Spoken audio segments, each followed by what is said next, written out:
से आज हम वंशस्थ व शिखरिणी छंद को विस्तार पूर्वक समझेंगे। पिछली वीडियो में मैंने सृगधरा छंद को विस्तार पूर्वक समझाया था। यदि आपने वह वीडियो नहीं देखी है तो पहले उस वीडियो को जरूर देखें। उसका लिंक आपको डिस्क्रिप्शन में मिल जाएगा। वंशस्थ छंद। वंशस्थ एक समवृत्त छंद है। समवृत्त का अर्थ होता है समान चरण, जिसके सारे चरण समान हो उसको समवृत्त कहते हैं। तो ये समवृत्त छंद है। इस छंद के प्रत्येक चरण में 12 वर्ण होते हैं। कितने वर्ण होते हैं? 12 वर्ण। इसका लक्षण है जतौ तु वंशस्थ मुदीरितम जरौ। जतौ जगण, तगण और जगण और रगण। तो उसको क्या कहेंगे? जिस छंद में जगण, तगण, जगण और रगण होते हैं उसको वंशस्थ छंद कहते हैं। तो इससे जैसे हमने लक्षण को बताया है, इसको हम गा करके भी उसके छंद को और उसके लक्षण को हम जान सकते हैं कि जैसे जतौ तु वंशस्थ मुदीरितम जरौ।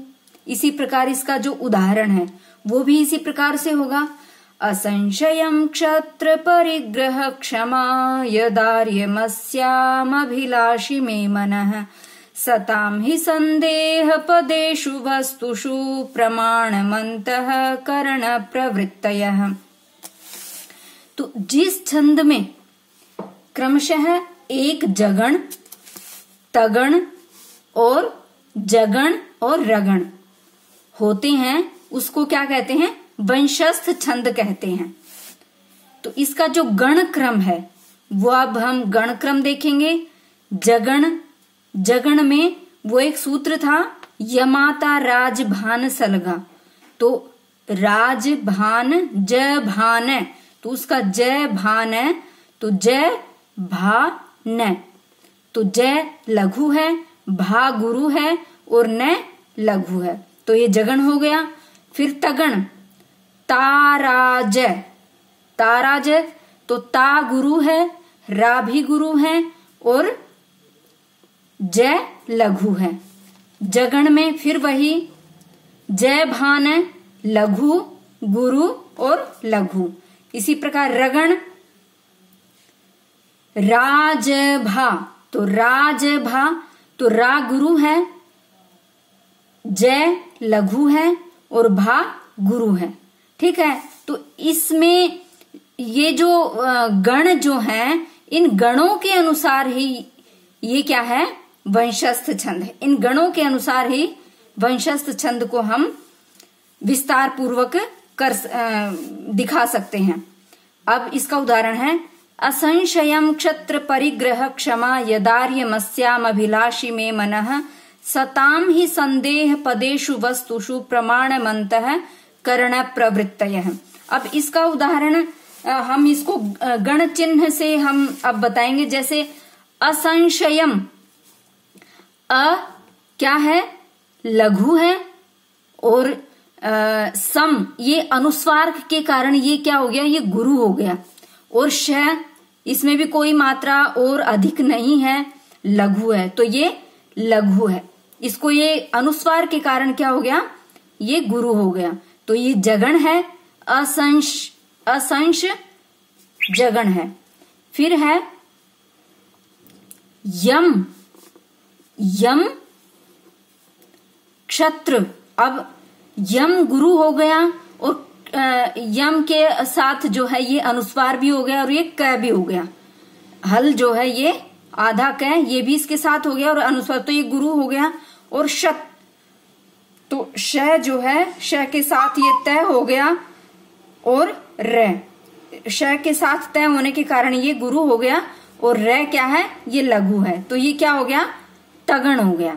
फिर उसके बाद जगण प गिर र। परिग्रह, परिग्रह तो प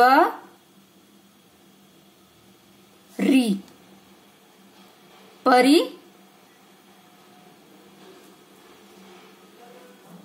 परिग्रह ग्रह।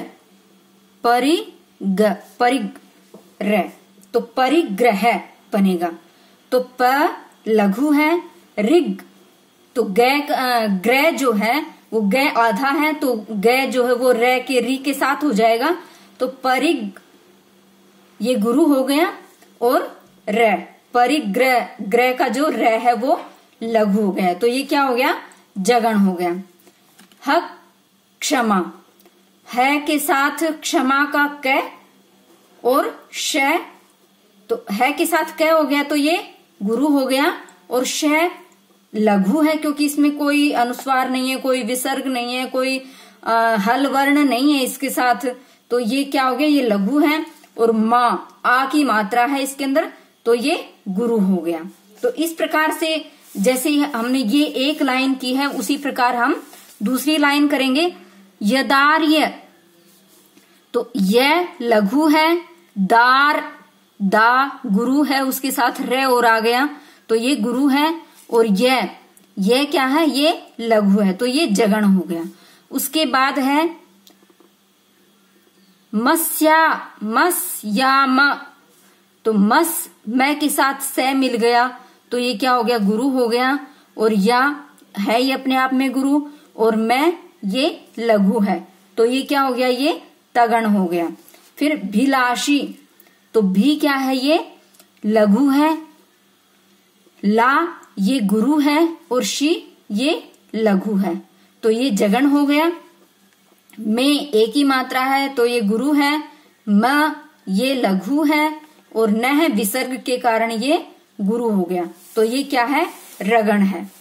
फिर उसके बाद सताम ही संदेह पदेशु वस्तुषु, तो सताम स लघु है, ताम अनुस्वार के कारण और आ की मात्रा है तो ये गुरु है, और ही लघु मात्रा ह्रस्व इकार है तो ये लघु है।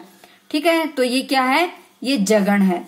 फिर संदेह, तो सन अनुस्वार के कारण से क्या है, गुरु है, और एक ही मात्रा के कारण दे गुरु है, और है इसमें कोई मात्रा नहीं है तो ये लघु है, अ है इसके अंदर तो ये लघु है। पदेशु, तो प लघु है, दे एक ही मात्रा है गुरु है, और शु ह्रस्व उकार है तो ये लघु है, तो ये क्या हो गया, जगण हो गया। बस व से के कारण ये हल से है, आधा वर्ण है तो ये इसके साथ हो गया तो ये गुरु हो गया। तो ह्रस्व उकार है तो लघु है, और शु इसमें ह्रस्व है तो ये लघु है, तो ये हमारा ये रगण नहीं बना। तो एक नियम ये था कि पद के अंत में आवश्यकता पड़ने पर हम लघु को गुरु कर सकते हैं, तो इसलिए इसको हमने लघु से गुरु कर दिया है, तो ये गुरु का चिन्ह है, तो ये रगण हो गया। ठीक है, फिर उसके बाद एक ये है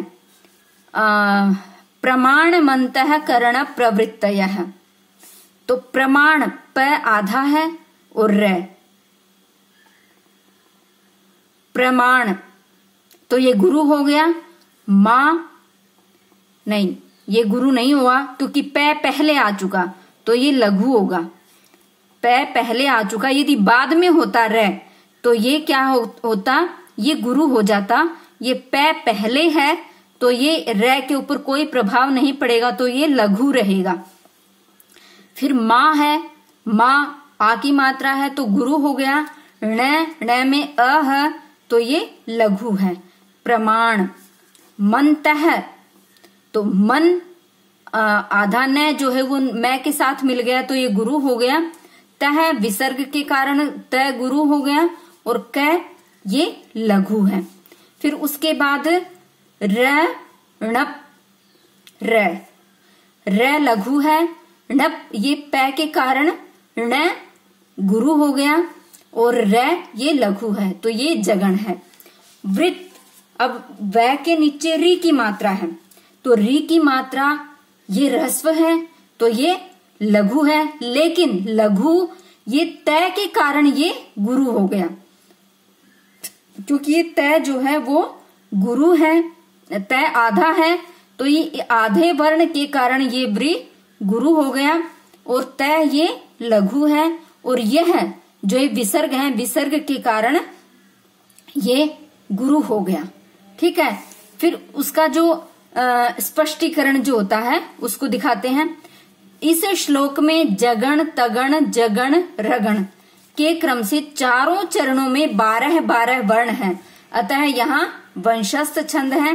तृतीय पद में आवश्यकता अनुसार लघु वर्ण को गुरु कर लिया गया है, क्योंकि इसका एक नियम है कि आवश्यकता पड़ने पर अंतिम वर्ण को हम लघु से गुरु कर सकते हैं। तो तृतीय जो पंक्ति है उसके अंदर हमने लघु को गुरु मान लिया है, तो यहाँ पर ये गुरु हो गया। अब इसका जो ये उदाहरण है वो अच्छी प्रकार से हमने इसको अलग अलग विच्छेद करके एक एक वर्ण को छंद के गण के अनुसार हमने दिखाया है। ठीक है, उसके बाद हम करते हैं शिखरिणी छंद। शिखरिणी छंद में क्या है, ये एक समवृत्त छंद है। वही हमने वंशस्थ में बताया था कि वंशस्थ भी समवृत्त छंद है। तो समवृत्त किसको कहते हैं कि जिसके सारे चरण समान हों, तो उसको समवृत्त छंद कहेंगे।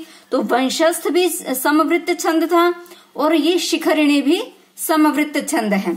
इस छंद के प्रत्येक चरण में 17 वर्ण होते हैं।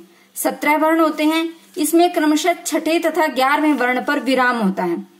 तो अब हम जो इसका लक्षण है उससे हम अच्छी तरह से समझेंगे। रसैहि रुद्रैश्छिन्ना यमन सभलागः शिखरिणी। तो रस 6 होते हैं और रुद्र 11 होते हैं। तो 11 और 6 और 11 वर्णों पर यति अर्थात विराम होता है। तो जिसमें एक यगण, मगण, नगण, सगण, भगण, लघु और गुरु जिस लक्षण में होते हैं, यगण, मगण, नगण, सगण, भगण, लघु और गुरु होते हैं, उसको शिखरिणी छंद कहते हैं। और शिखरिणी छंद में रस 6 होते हैं और रुद्र 11 होते हैं। रस वही रस जो हम स्वाद जिनका चखते हैं, जैसे कटु, कषाय, तिक्त। ठीक है, तो इस प्रकार से ये 6 रस होते हैं। वो काव्य वाले रस नहीं, वो तो 9 रस होते हैं, लेकिन ये 6 रस होते हैं। तो इसलिए 6 और रुद्र 11 होते हैं, तो 6 और 11 वर्णों पर यति होती है। इसको हम गा करके भी देख सकते हैं, जैसे रसहि रुद्रैश्छिन्ना यमन सभलागः शिखरिणी। इसी प्रकार इसका जो उदाहरण है वो भी वैसा ही होना चाहिए। अहौ वा हारे वा बलवती रिपौ वा सुहृदि वा मणौ वा लोष्ठे वा कुसुम शयने वा दृशदि वा त्रिणे वा स्त्रैणे वा मम समदृशो यान्तु दिवसाः क्वचित् पुण्यारण्ये शिव शिव शिवेति प्रलपतः। ठीक है, तो जिस प्रकार से इसका जो लक्षण हमने गाया था उसी प्रकार से वही लय लक्षण की और वही लय उसके उदाहरण की। तो ये समझ लो इनकी लय तर्ज जो है वो एक समान है, तो ये इसके अंदर शिखरिणी छंद है। ठीक है, तो अब हम इसको गणों के अनुसार से देखेंगे। तो यगण में आदि यगण क्या होता है, आदि लघु होता है, मगण सर्व गुरु होता है, नगण सर्व लघु होता है, सगण अंत गुरु होता है, भगण आदि लघु आदि गुरु होता है, और एक लघु और एक गुरु। इस क्रम से इसके 17 वर्ण हो गए। ठीक है, अब इसका उदाहरण देखते हैं। अहौ वा हारे वा बलवती रिपौ वा सुहृदि वा मणौ वा लोष्ठे वा। अब हम इसको गण चिन्ह के अनुसार से देखेंगे। अ यहाँ पर लघु है, हौ गुरु है, वा गुरु है, तो ये क्या हो गया, यगण हो गया। हा ये गुरु है, रे गुरु है, वा अब ये सर्व गुरु हो गया, तो ये मगण है। बलव ये तीनों लघु हैं, तो ये नगण हो गया। ती री पौ अब ये भी लघु है, री भी लघु है, और पौ औ की मात्रा के कारण ये गुरु है। वा गुरु है, सु ह्रस्वकार है, तो ये लघु है। री लघु है, क्योंकि री यदि छोटी है, एक मात्रा है, तो ये लघु है, तो ये भगण हो गया। ये दी छोटी की मात्रा है तो ये लघु है, और वा आ की मात्रा है तो ये गुरु हो गया। उसी प्रकार अब हम इसको इसके देखेंगे। ये लघु है, इसमें औ की मात्रा है तो ये गुरु है, और ये गुरु है, आ की मात्रा है तो ये क्या हो गया, ये यगण हो गया। अब लोश ओ की मात्रा है और श भी इसके साथ है तो ये गुरु हो गया। ए की मात्रा है ठ में तो ये गुरु हो गया, और वा ये आ की मात्रा के कारण ये गुरु हो गया तो ये क्या हो गया, ये मगण हो गया। ठीक है।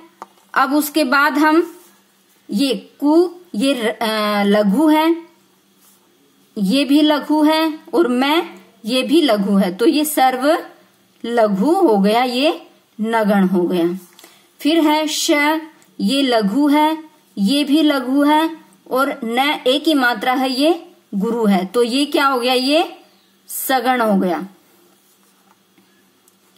फिर है वा, ये गुरु है, ये री छोटी है तो ये लघु है, और श ये लघु है तो ये भगण हो गया, भगण।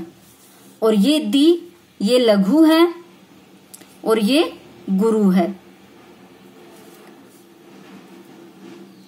ठीक है। इसी प्रकार से ये है री, त्रि, त्रि है ये तो त्रि क्या है, री की मात्रा है तो ये लघु है, ह्रस्व री है तो ये लघु है, णे ए की मात्रा है तो गुरु है, और वा आ की मात्रा है तो गुरु है तो ये क्या हो गया, ये यगण हो गया।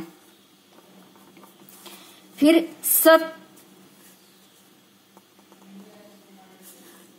सत्रैणे वा, अब स इसमें हल है, ये कोई मात्रा नहीं है, इसमें भी कोई मात्रा नहीं है तो इनको नहीं गिनेंगे। रई, अब रई जो है ऐ की मात्रा है ये गुरु है, णे ए की मात्रा है ये गुरु है, और वा ये आ की मात्रा है तो ये गुरु है तो ये क्या हो गया, ये मगण हो गया, मगण। अब मैं लघु, लघु, लघु तो ये नगण हो गया। अब मैं लघु है, द्रि भी लघु है, और शो ये गुरु है तो ये क्या हो गया, सगण। फिर है यान, आ की मात्रा भी और न भी साथ में है तो ये गुरु है, ये लघु है और ये लघु है तो ये क्या हो गया, ये भगण हो गया। अब ये बैल है इसके अंदर तो ये लघु है, और ये साहा आ भी है और विसर्ग भी है तो ये गुरु हो गया, ये लघु और ये गुरु। इसी प्रकार से ये है। अब कै जो है पहले है वैसे तो इसको हम नहीं गिनेंगे क्योंकि बाद में होता तो हम इसको गिनते, लेकिन ये पहले है तो इसको नहीं गिनेंगे।